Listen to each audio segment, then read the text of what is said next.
अंधार राति खाल खसी पड़े वृद्ध उद्धार कला अग्निशम बाहिनी भरतपुर थाना अंचल एभली घटना देखा मिली। सूचना मुताबक अंधार राति जाउथबा बेले रास्ता कड़े थिबा खाल को खसी पड़ते वृद्ध व्यक्ति रास्तार जाउथबा व्यक्ति को उद्धार पाई चेष्टा करथिले मध्य सफल होई नथिले। फल अग्निशम बाहिनी को सूचना देइथिले स्थानीय लोके। अग्निशम बाहिनी घटनास्थल में पहुंची वृद्ध को उद्धार करने पर कैपिटल हॉस्पिटल को पठाइथिले।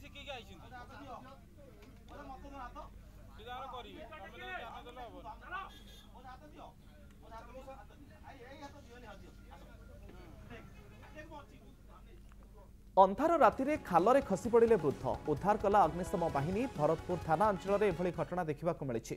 सूचना मुताबक अंधार राति जाउथबा बेले रास्ता कड़े थिबा खाल को खसी पड़ते वृद्ध व्यक्ति रास्तार जाउथबा व्यक्ति को उद्धार पाई चेष्टा करथिले मध्य सफल होई नथिले।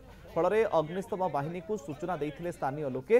अग्निशम बाहिनी घटनास्थल में पहुंची वृद्ध को उद्धार करने पर कैपिटल हॉस्पिटल को पठाइथिले।